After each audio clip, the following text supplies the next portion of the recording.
All right, so with the Cricut, and you're cutting a really fine either chipboard or the cardboard, it has to be like really, really skinny. We'll get into the millimeters here in a little bit. We'll use some calipers to do that. But I just want to show you how small or thin it is. Can't be a very thick cardboard. So you're going to take that cardboard, and with the painter's tape, you're going to tape it down to your mat. Okay, I'm bringing it down from the top so that my cardboard edge is sitting just below 1 inch. All right, and I put it so it was kind of in the middle of the mat, somewhere between 3 and 9. I just happened to stick it in the middle. We want clearance on each side so that the little star wheels don't get caught.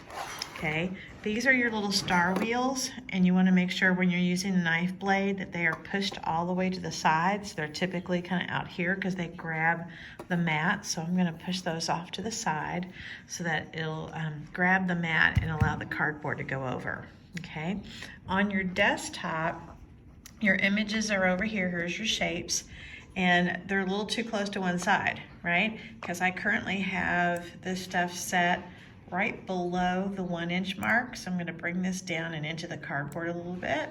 And I had it somewhere between 3 and 9 on the board. So I kind of want to float it somewhere in there. All right. Now I'm going to click continue. And then it's going to connect to our maker. We want to choose the heavy chipboard as an option. All right. And it's telling us to make sure that we have the knife blade in, and we do. All right. And then once it also says to load the materials. So we're going to come back over here to our Cricut machine, and we're going to load that in there, and we're going to hit the flashing button that says put it in. And it's getting things set up. It's identifying the knife, and it's getting itself in a starting place. Okay.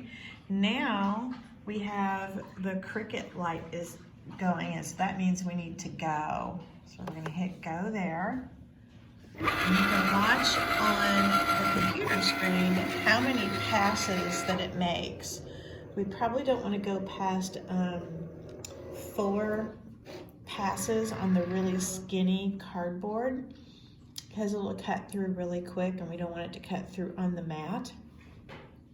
All right, so we can watch here as those passes happen, and after the 4 passes happen, you're going to hit the pause button on the machine, and then you're going to hit the double arrow, which will push the product back out. And so we're on pass number 2. If we were using a chipboard, we would let it go through more cutting passes. And by a cutting pass, I mean it's going to cut around each of the objects once, and then it's going to come back for another pass around each of the objects. So we're at 3. And let's see, where is that? 1 more.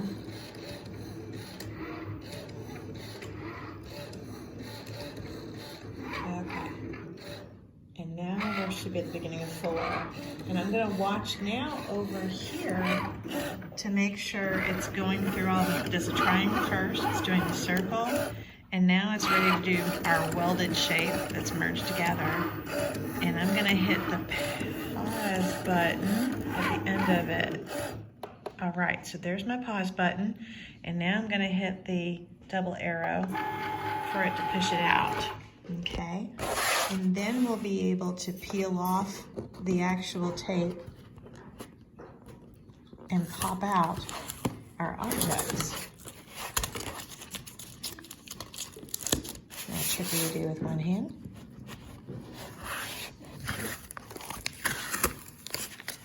All right, we can kind of see a little bit of how our shapes are already popping out. Awesome. Okay. So now you have your very own designed and cut out squares, triangles, circles, or organic shapes that you draw.